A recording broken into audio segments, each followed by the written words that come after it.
Good evening. It's Wednesday, the 3rd of March, 2021.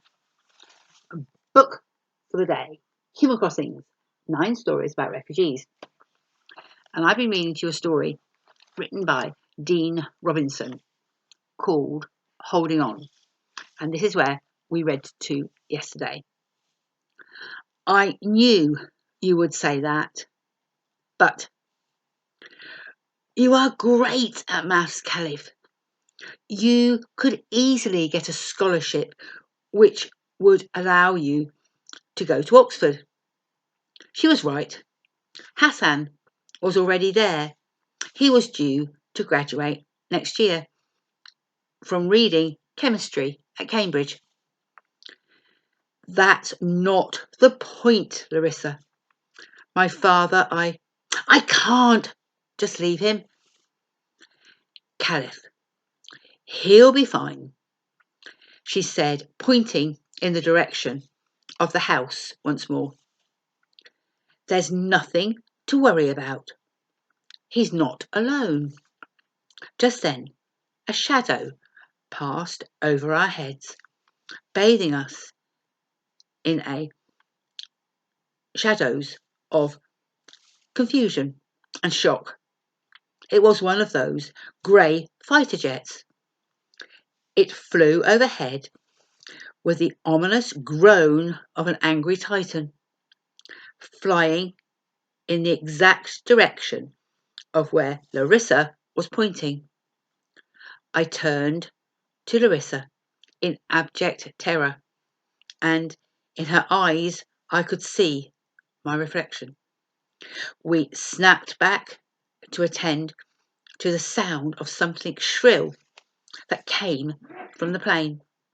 2 fireballs were expelled from the vessel. The spectacle was followed by 2 violent consecutive explosions, and within seconds there were giant clouds of dust that reached out as plumes of smoke completely covered the sunset. I look up to see giant wings. Its presence seems menacing. It is a ray or a plane. Are these fish or birds that I see in the distance? Down here, where there is no one else to witness, I see a bright shining light that seems to enter the water like a shooting star, landing at the bottom of the seabed. It was a wondrous glow, about a collage of colours that blend and separate above the shift around what must be an angelic figure. Kalif! Kalif! Come on! We've got to go now! Figures whirled around me like ghosts.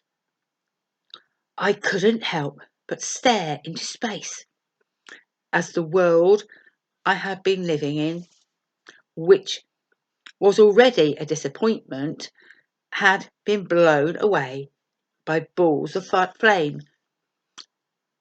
Everyone seemed to know where they were going and what they were going to do.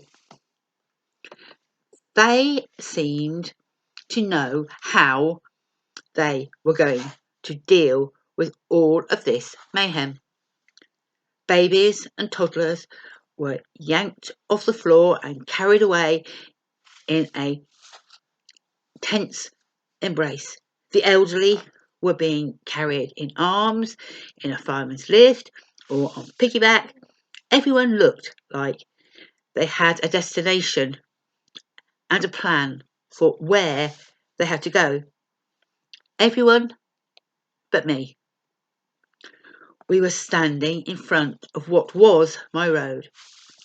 There was nothing left but rubble, and all I wanted to do was look for the remains of my loved ones. "Hey you, get your head down," came a voice from afar, just before we heard gunshots. The army were moving through our town and mowing people down with their bullets. Larissa pulled me to safety, and I heard a bullet ricochet off the wall near my head. We hid until the army moved through, and when we thought it was safe, we jumped onto the moped and rode as far as we could. We rode to the edge of the world. And that's where we'll leave it for today. Human Crossings, 9 stories about refugees, can be found on Amazon and on its Facebook page. Good night.